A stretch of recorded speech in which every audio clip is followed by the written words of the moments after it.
When you are just starting out the game, you've probably asked, am I building my fleet right? In this video, we'll discuss what are the different roles of ships in a fleet. Hello and welcome. This is Neldrin, and if this is not the first time you hear my obviously robot voice and not yet subscribe, this is the sign you are waiting for, to hit that subscribe button. Before we dive into the guide, as mentioned in my past videos, you don't really need a proper fleet composition at early stages. As long as you have over-leveled ships against the map, you are good to go. At some point in time, you'll notice that the stage is getting difficult and your current fleet of waifus no longer work. Level advantage is still a primary factor, but it is not as powerful as before. As long as the threat level is lethal, the map will be difficult. Using top tier or meta ships will be helpful, but that's not always the case. Having a solid fleet composition is better than grouping all your strongest ships in one fleet. Of course, the level should be appropriate also, against the map you will be playing. In this guide, I advise you to go all out, and stop being oil cost conscious. If you keep sending a low oil cost fleet, and keep on failing clearing the map, then you are wasting oil, rather than saving it.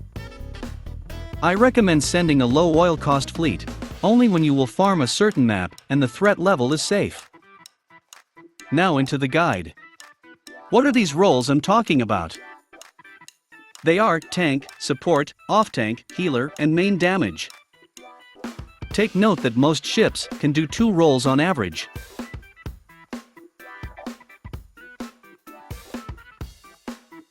The tank is commonly placed at the leftmost position. Any ships placed here take most of the damage, because technically they are considered as the front. Tanky ships do not rely on HP alone. Skills with damage reduction or evasion are what you should look for. Sometimes self-heal is also a good skill, but it depends on how large the HP you will be getting. For support, they are usually placed at the middle position of the vanguard or on the side of the back line. Most popular supports have low survivability, and you don't want them to take a lot of damage. Supports are not limited to giving stats buff to the fleet. They can also provide utility, such as damage amplification, slow, and additional defense like shields and smoke screens.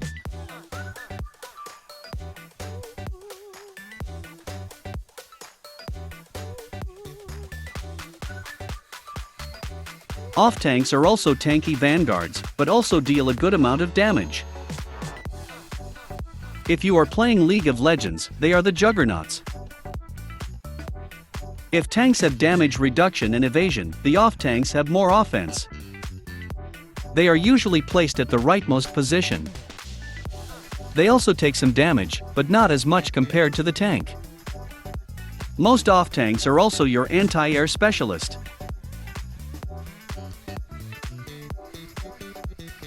And of course, this guide is incomplete without our customary question of the day. Without the influence of stage 12 and 13, which do you use more when playing? Battleships or carriers?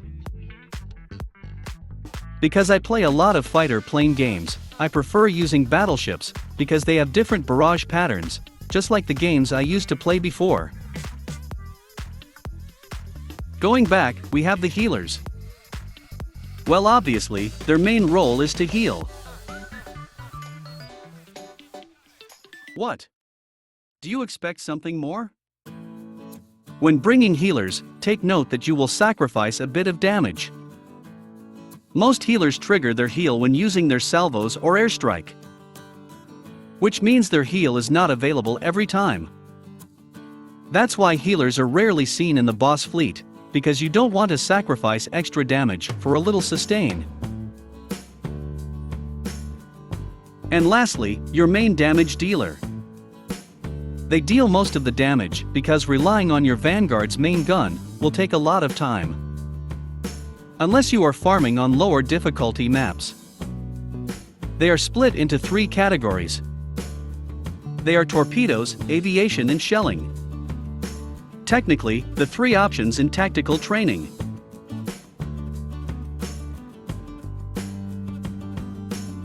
In general, destroyers have high torpedo stats with a few exceptions. There are also some cruisers that excel in using this type of damage. Torpedoes have high bursts of damage, but you need to play in manual mode to utilize it. If you haven't heard it yet, the best way to use it is to fire it point blank to the boss. Aside from dealing damage, airstrikes will clear up all the enemy projectiles on the screen.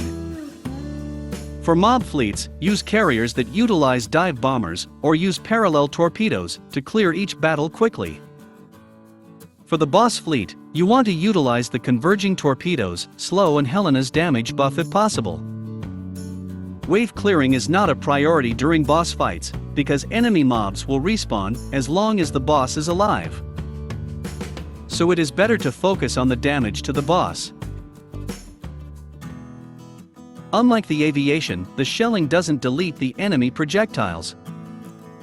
Some battleships are position dependent when it comes to their special barrages. These battleships will require you to place them at the middle or flagship position to fully utilize their barrage.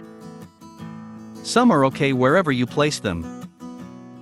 Similar to aviation, you want your wide coverage barrage on the mob fleet, and use a focus artillery on your boss fleet. Lastly, don't forget to visit my fleet building guide if you want to learn how to build a fleet from scratch. I have examples with explanations to guide you. But to summarize, each ship has its own role to fulfill. And bringing a well-rounded fleet is better than a team of meta ships. I hope that this guide helped you understand each role and build a strong fleet. If I missed something or you want to contribute additional information, feel free to comment it down below. And don't forget to subscribe and share this video to support my channel. You guys are awesome, and see you next time.